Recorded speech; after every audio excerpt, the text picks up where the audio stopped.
മനുഷ്യർ പല പദ്ധതികളും ആസൂത്രണം ചെയ്യുന്നു. അതിൽ ഹ്രസ്വകാലത്തെ പദ്ധതിയും ദീർഘകാലത്തെ പദ്ധതിയും ഉൾപ്പെടുന്നു.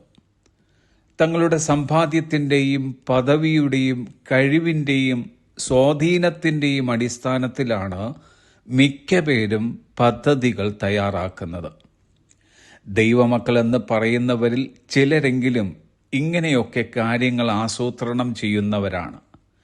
ഇവരെ എല്ലാവരെയും നോക്കി അപ്പോസ്തലനായ യാക്കോബ് അന്ന് പറഞ്ഞതത്രേ. യാക്കോബിൻ്റെ ലേഖനം 4-ാം അധ്യായം 13 തുടങ്ങിയുള്ള വാക്യങ്ങൾ.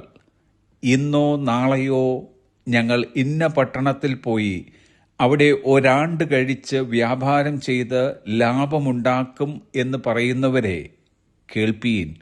നാളത്തേത് നിങ്ങൾ അറിയുന്നില്ലല്ലോ. നിങ്ങളുടെ ജീവൻ എങ്ങനെയുള്ളത്?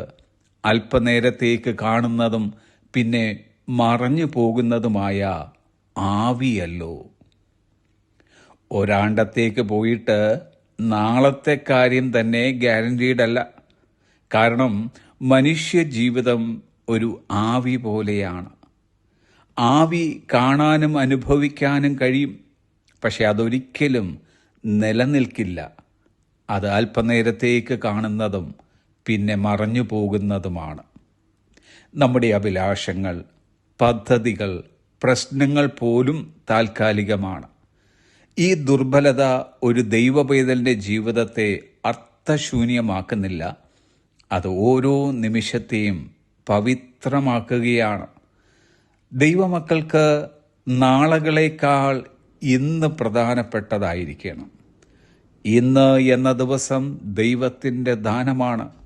ദൈവത്തെ പ്രസാദിപ്പിച്ചും അവനെ മഹത്വപ്പെടുത്തിയും കർത്താവിൽ സന്തോഷിച്ചും കൊണ്ടും ജീവിക്കേണ്ട ഇന്ന് എന്ന ദിവസം. നമ്മുടെ ഭാവി പദ്ധതികൾ തെറ്റല്ല, പക്ഷേ അവ നമ്മുടെ സ്വന്തം നിയന്ത്രണത്തിലായി പോകരുതെന്ന് മാത്രം. പകരം അവയെ നാം കാണേണ്ടതെങ്ങനെയെന്ന് അപ്പോസ്തലനായ യാക്കോബ് പറയുന്നത് ശ്രദ്ധിക്കുക.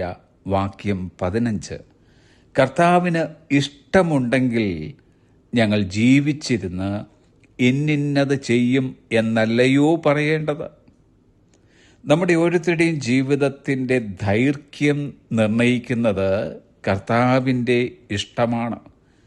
മനുഷ്യായുസ് എത്രയായിരുന്നാലും തിരുവചനം അതിനെ വിശേഷിപ്പിക്കുന്നത് അല്പനേരത്തേക്ക് കാണുന്നതെന്നാണ്. അങ്ങനെയുള്ള ജീവിതത്തിൻ്റെ ദൈർഘ്യക്കുറവ് നമ്മെ ഭയപ്പെടുത്തുകയല്ല, പകരം കൂടുതൽ പൂർണ്ണമായി ജീവിക്കാനുള്ള ഒരു കാരണമായി തീരുകയാണ്. ദാവീദ് പ്രാർത്ഥിച്ചതുപോലെ നമുക്കും ഇന്ന് ഇങ്ങനെ പ്രാർത്ഥിക്കാം. 39-ാം സങ്കീർത്തനം 4-ാം വാക്യം. കർത്താവേ, എൻ്റെ അവസാനത്തെയും എൻ്റെ ആയുസ് എത്ര എന്നതിനെയും എന്നെ അറിയിക്കണമേ. I may know how temporary my life is. ഞാൻ എത്ര ക്ഷണികനെന്ന് ഞാൻ അറിയുമാറാകട്ടെ. ആമേൻ. Have a blessed day.